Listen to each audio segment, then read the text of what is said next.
Ciao, Bella. My name is Barbara Ann Zippi, and I'm the host of Ciao, Bella Living Italian Style. And we have another, I hope, exciting adventure in Abruzzo to bring you today on one of my recent excursions over there. We have a little bit of baking to show you what's traditional during Mardi Gras. We have a secret that was kept from family and community for so long that it's going to be fun to talk about. And then we have Eric and Rita from Belgium, my new friends from Belgium. I'm so excited to tell you about them and the development going on in Loreto Abruzino, this beautiful medieval village in Loreto Abruzino. It's in Abruzzo. And we're going to be talking about the things that are happening right among those old stone structures that are on your screen there in front of you. And you know, a lot of them you hear in America that we're hearing, oh, that there's properties to buy for €1 in Italy. And there are. You have to do a little searching, and then you have to do more than spend just €1 on them. But there's also very reasonably priced things and the development opportunities there. So we're going to talk about a lot of things today. Stay tuned to the end because we're going to have a giveaway. Someone claimed the Ciao, Bella Living Italian Style shopping bag that we gave away with a simple email. So stay tuned to the end to see what we're going to give away this time. So if you're going to Italy this coming season, whichever season you may be looking at, in Rome, one of the traditional stops is the Trevi Fountain. And in the Trevi Fountain, everyone throws their 3 coins in the fountain. And I hope you do. If you go into the ItalianAmericanHerald.com's website, you can find in the March 2024 digitized edition the behind-the-scenes tour of how to take the underground tour of the fountain in Rome, under the Trevi Fountain. When this developer was going to do development in the area, in Rome and any of the ancient towns, if you come across something that is historical, of course, everybody has to put their 2 cents into it. But the developer did, and so did the city, and they came up with this underground tour of the Trevi Fountain just a few years ago. So it's inexpensive, and it's great to take and make your reservations when you get into the city to make sure you can get in to see that tour. Another special offer for Italian language students and teachers. One of the things that I've done on my recent visits is bring home the newspaper circulars. And on one of our shows, I offered these just for writing to Ciao, Bella Living Italian Style at gmail.com. If you're the first one to reply, well, this show, I have 2 great magazines that are given away at the supermarket, and it has recipes in them, pictures, but they're in Italian, which is a nice way to learn the language. And this one as well. This is more always articles, pictures, food, fun. The thing that we have to learn here in the U.S. is they're still measuring by the metric system, but many of the things that you can buy in the store are convertible. These are my Nobilio sisters. Truly, they are my cousins. Simona on the left, then followed by me in the white jacket. Carla in the black jacket, and Rita in the red. The 3 Nobilio sisters are the daughters of Antonietta, who is my host and whose house I live in. And without these 3 Italian sisters, I would be lost. They take me to different places. They translate for me. They teach me things in the kitchen. They show me so many interesting things, and I've met great people from them. So one of the things that we're going to talk about, you can see Rita. She was making the traditional sweets for Carnevale. They bake out of the tiniest of kitchens. This is a tradition for and Carnevale? this is like a 4-step process, because of course before this video she made the dough. Now this is once the dough is made, they're frying these balls of dough, which is what I thought they were going to be. Now, Carnevale, in many of our traditions, Carnevale has fried sweets, square ones or multi kinds of sweets. And sometimes we mix the square. And I think my cousin is explaining about them. Simona is the one on the right, and she has... she's going to be the fryer, the one who stands in front of the fryer. So she has her mouth covered, she has her hair covered, she changed her clothes. Now once they're fried a little bit, then they come out again and get cut. And watch what they do to them. Now that's a little olive oil that they put on their hands. They were fried for a few minutes. They're cut in half. And then the dough is pulled out to form fungi, as they say, the Italian word for mushrooms. They're fried dough for Carnevale. I have to say, when they were first doing this and said, "Do you want to watch us make fried mushrooms?" I thought we were going to be eating, literally, fried mushrooms.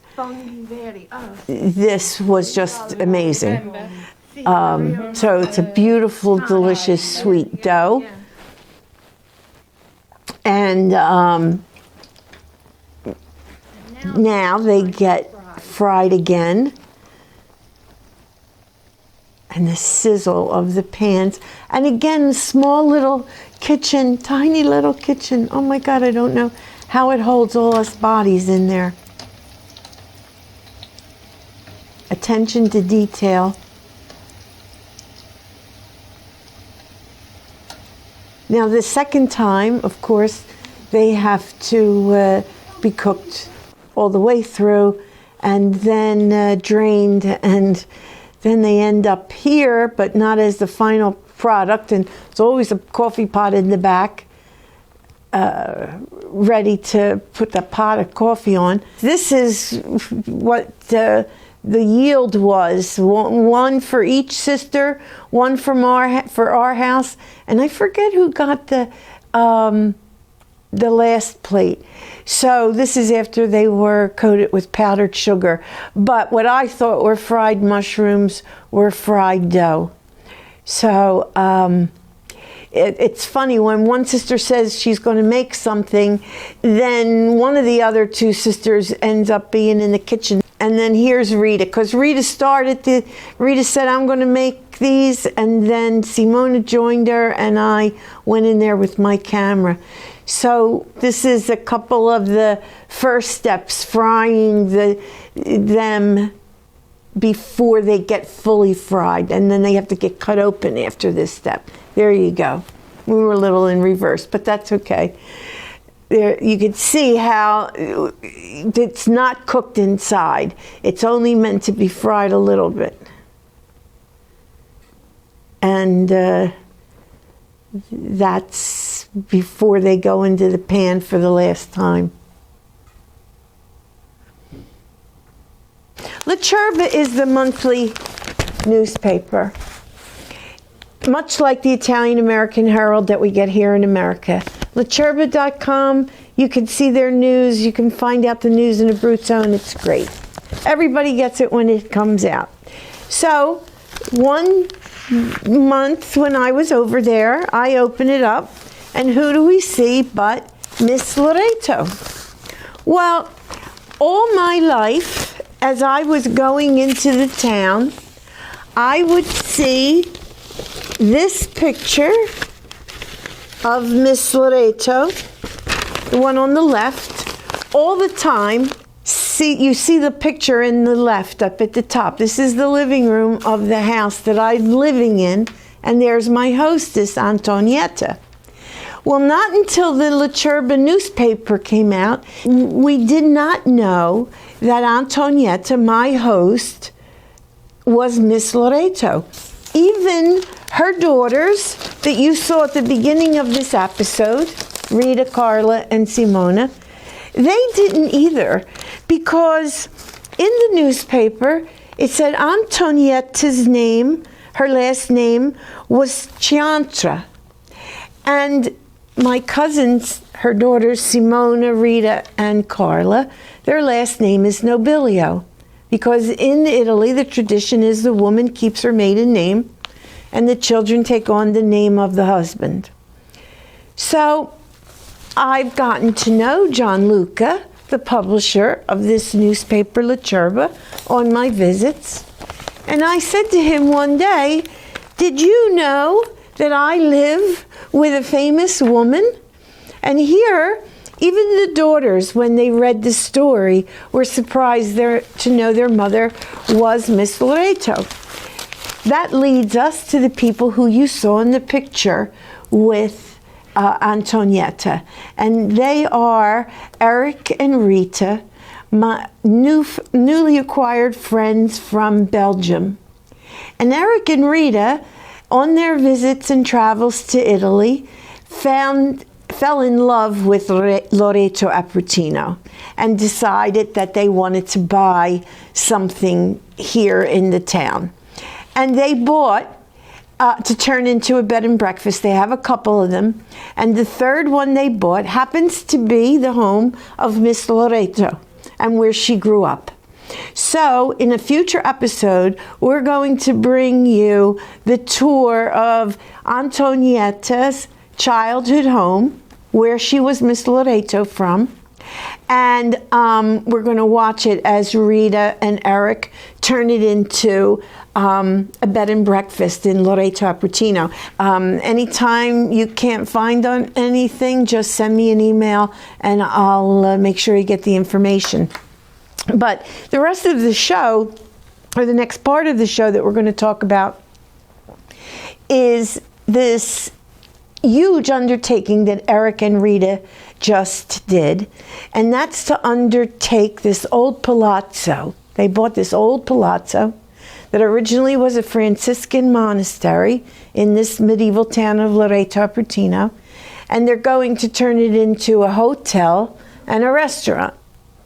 Well, you're going to listen and watch as Rita and I walk through the renovation of the first floor, which will be the ground floor, which will be devoted to the restaurant. So can we roll that video of Rita giving us a tour of Palazzo Palladini in Loreto Aprutino, Abruzzo? My name is Rita Martens. I live in Belgium, and we bought this building 2 years ago, and this place will be a restaurant in the future. This old door will be restored and we will reuse it on another place in the building. And we're walking through the new restaurant and over to these materials here. What are these, Rita? These are all brick. It's very old, and a lot of different kind of types bricks and different sizes bricks. We will reuse them in the cellar, in this place, or somewhere else in the building, but we will reuse it. And Rita, how old is this building? This building is from 1400, and before it was a monastery. And the information that I have, it should be from the Franciscan monastery. And what do we have in this hole in the floor? And this hole on the floor, also the people from the monastery and also later the families that lived here, they made in this place before wine and after oil. But it's very particular and it's very famous, and there are not so many places in Italy they have this holes. Ah, and over on this side, what did you find? What do you have? We find some bottles of wine. We found also ceramica on that side. We also find a lot of other ceramica from the 1700s, from the 18th century.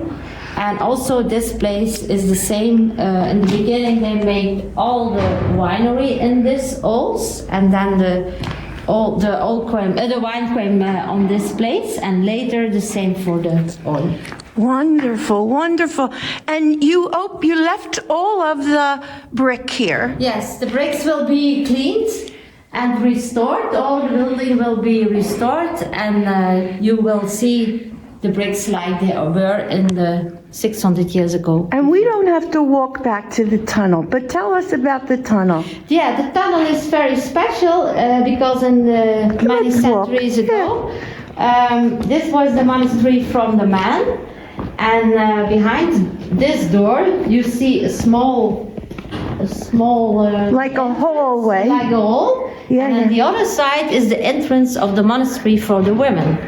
Ah, So that was very particular. a secret A passage. secret way, yes. We're known to have secret passages in Cape May, in New Jersey, the same way. I'm going to turn around this way so we could see how beautiful and big and grand this room is. Stay tuned for more. So you can hear the construction going on. This is the outside of Palazzo Palladini, and the door that's open is not going to be the door to the restaurant, but the door that's closed will be the door to the restaurant. This is the garden for the hotel and the restaurant, and of course it's under renovation as well. And when some of the brush and trees that are old and dying are left and gone, through the trees you will be able to see the next town, and on a beautiful clear day, the sea, the Adriatic Sea. This place in the beginning was totally with white plaster that you can see on this place. And by hand, somebody, our worker, removed all the plaster from the walls and from the ceiling, centimeter by centimeter, hand by hand. And it was very hard and a very big job. You know, in America, we would say there's a machine that could take away the plaster, Rita. How come by hand? Yes, it was important for the building because when he used a big machine or a machine, it was not good for the stability of the building because it should move, the building should move too heavy. So he had to do it very slowly and don't make a lot of noise and don't remove too much from the wall and from the building. All right, and then we have all these little archways here. What are they representing? Yes, before, in the time of the monastery, the horses and the other animals, they stay here and they eat here. This was the place where there was the food for the animals, the water for the animals. And you can see 4 holes, and there were 4 horses in that time. But also in the late century, there were still horses in this place. So this will be the kitchen for the restaurant. Yes, that will be the kitchen in the future for the restaurant. The kitchen is big enough. Yes. And we will clean this, restore this, remove all the floor, new plaster, new tiles, and we put on a very new modern kitchen inside. I hope you found that fascinating. I only can express that when you see these advertisements or promotions for real estate being €1 in Italy, believe me, this is not a €1 building, but it shows you the intensity of the renovations that are needed. Now, I didn't want to wait to show you this video because this is the beginning of a 2-year process. There's the inside that we went to also. This is the ground level restaurant, the future of the restaurant. Now there will be 8 to 10 rooms, or grand rooms, I should say, in the Palazzo that we didn't see, but we'll be seeing on a future episode. Here's the outside. So this is going to be the outside restaurant, and if you take it to the next pictures, again, you'll see the little Romeo Juliet balcony on the right-hand side at the top. And that will be one of the rooms that's for rent. So imagine the vista that will have to look out on. It's a magnificent piece of architecture. This is the inside that Rita showed you. There was no lighting, and our little iPhone did just great with the battery so that you can see. And if we could go a little faster, the deep crevices that you couldn't see in the video, they really went down. You know, they could have been holding wine, food supplies, olive oil, who knows what was down there. This was their working level where they kept their horses. They're saving everything that they find, and they'll be keeping, they really have no choice but to work the design around the structural architecture of the building. This is the tunnel that went through to the convent. Or this part that we were standing in is the monastery part, and down through that tunnel, the other end was the convent.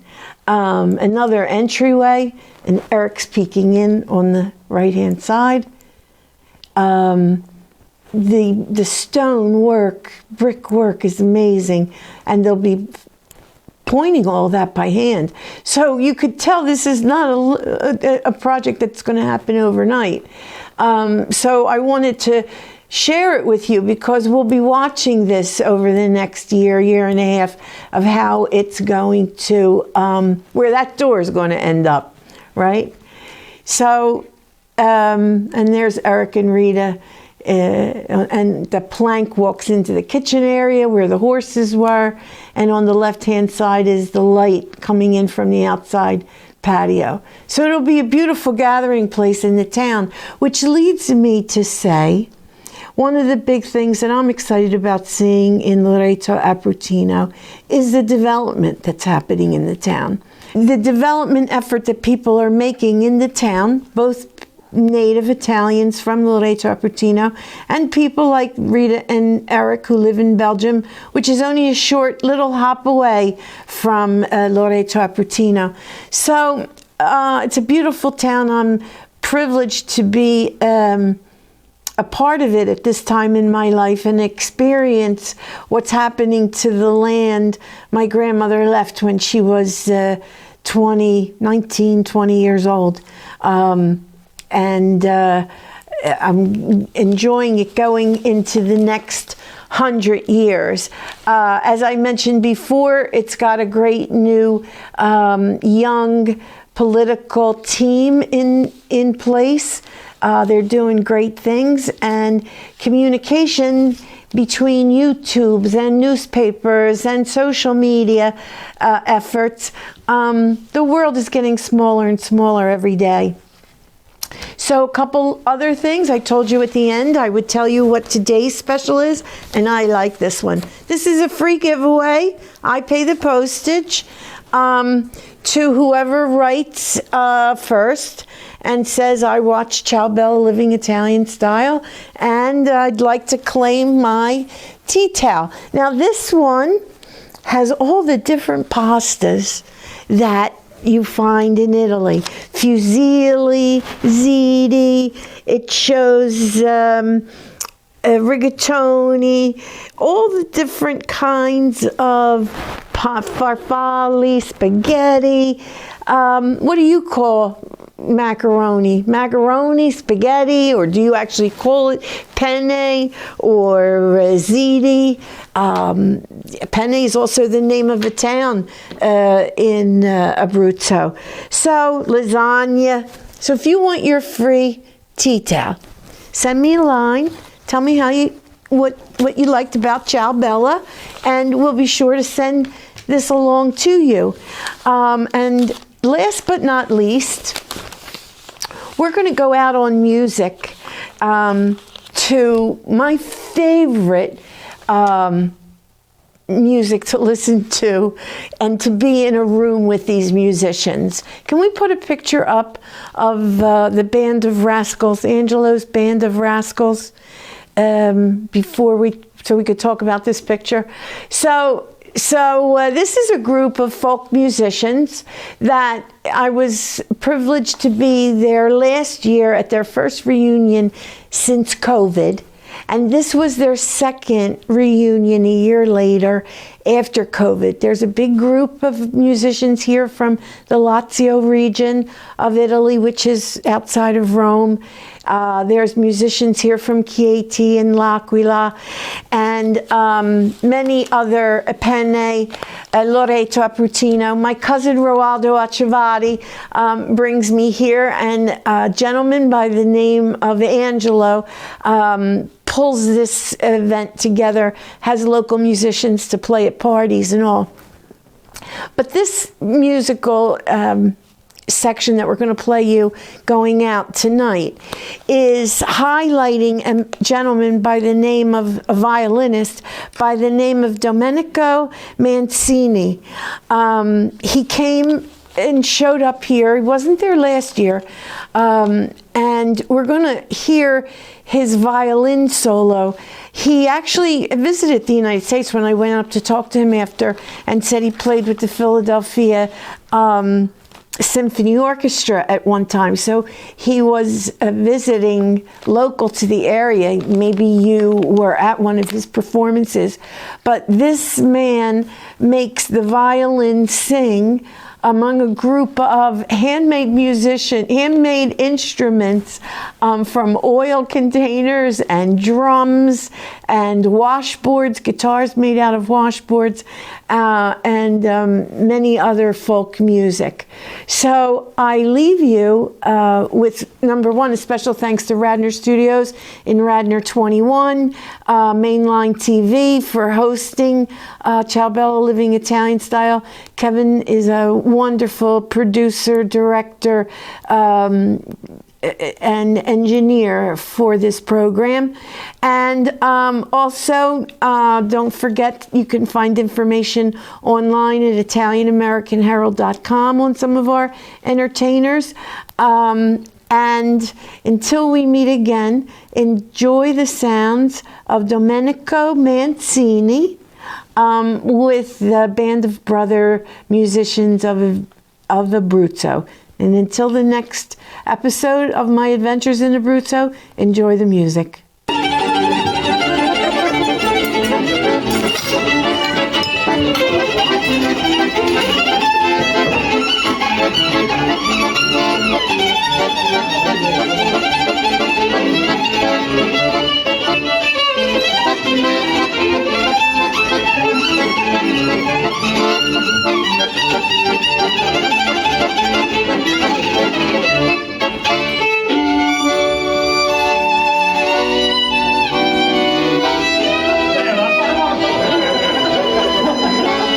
La sinossi.